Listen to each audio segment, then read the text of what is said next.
في تصرفات كتير وسمات شخصية بتظهر علينا وبيكون سببها صدمات في الطفولة نشأنا وكبرنا عليها.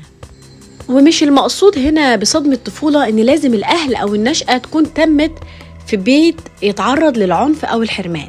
صدمات الطفولة ممكن تاخد كذا شكل، فيها أشكال كتير جدا حتى لو الأهل كانوا متواجدين وغير معنفين للطفل.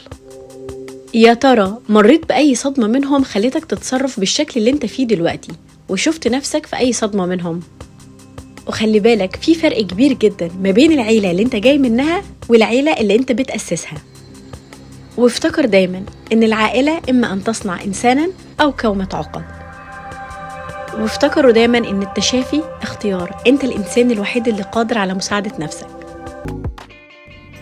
هاي، ازيكم عاملين ايه؟ عمركم سألتوا نفسكم التفكير احنا مولودين بيه ولا بنكتسبه؟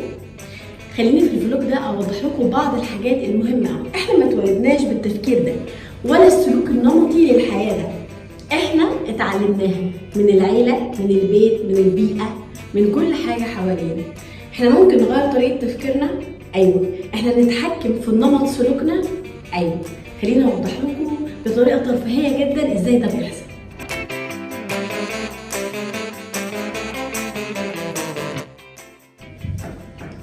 عارفين الناس اللي دايما تنظف كل 24 ساعة وكل دقيقة تخش تبص على نفسها في المراية تشوف هي شكلها كده مظبوط ولا لا؟ عارفين دول كبروا ازاي؟ تعالوا كده اقول لكم ازاي. ايه العفانة دي؟ ايه الالوان دي؟ ايه شكلك ده؟ ايه الالوان اللي انت مختاراها ده؟ شكلك وحش قوي. ايه ده؟ انت عارفة ايام بنت طنط سعاد اللي في الدور الخامس؟ في سنك وفي دورك ومفرحة اهلها على طول اوضتها متروقة وبتلبس حلو كده والوان حلو. ايه اللي انت لابساه ده؟ ايه منظر ودنك دي؟ هتخرجي كده بجد؟ وايه كرشك ده؟ لم كرشك شوية. ايه ده؟ طب عارفين الناس اللي دايما عندها شك وتفكير مفرط في كل الاحداث وكل الناس وكل حاجة اللي بتحصل حواليها؟ تعالوا اوريكم بصة سريعة كده عن طفولتهم ونشأتهم.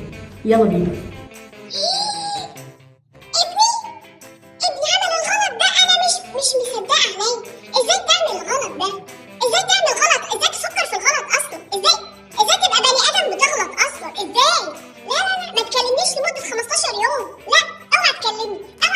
اما الناس بقى اللي كل شويه بتعتذر وبتتاسف وكل شويه انا اسف ومعلش، ده ما جاش من فراغ. الاعتذار المبالغ فيه ده كان فيه سبب، والسبب كان باين جدا وهم صغيرين. تعالوا اوريكم نشأتهم كانت عامله ازاي. فاكرة من 200 سنة اما عملتي الغلط ده؟ فاكرة الغلط اللي انت عملتيه؟ فاكرة الغلط اللي انت عملتيه؟ يلا اعتذري على الغلط اللي عملتيه من 200 سنة. لو انت بقى عندك رغبة شديدة في السيطرة على كل موقف كبير وصغير وما بتقبلش المواقف المفاجأة، عايزة اقولك يا صديقي ان ده تروما او صدمة حصلت لك وانت صغير، يجي من 20 ل 30 سنة كده. طب يلا روحي البسي الشوز يلا وانا مستنياك اهو. يلا مستنياك. يلا مش هيشوفني. يلا نمشي بسرعة مش هيشوفني. طلقني. طب استنى بس يا ابني دلوقتي. طلقني دلوقتي. انت كل شوية تقول كده طلقني. يلا يا ابني اسكت. خش اوضتك. طلعت الاول؟ عادي، ما الناس كلها بتطلع الاول. ايه المشكلة يعني؟ عادي يا جماعة. عايزة اقول لكم انا ابني نجح وطلع الاول. الله يبارك فيكم. لا انتوا فاكرين بسبب ذكائه؟ انا كنت بصحيه من الصبح عشان يغسل سنانه ويذاكر واعمل له سندوتشات. اتبهدلت بجد، تعبت قوي. انتوا مش متخيلين حجم المجهود اللي انا عملته. زي ما انتوا شايفين ان التروما اللي ممكن تحصل واحنا بنكبر من غير ما ناخد بالنا بتأثر على نمط سلوكنا وطريقة تفكيرنا وحياتنا.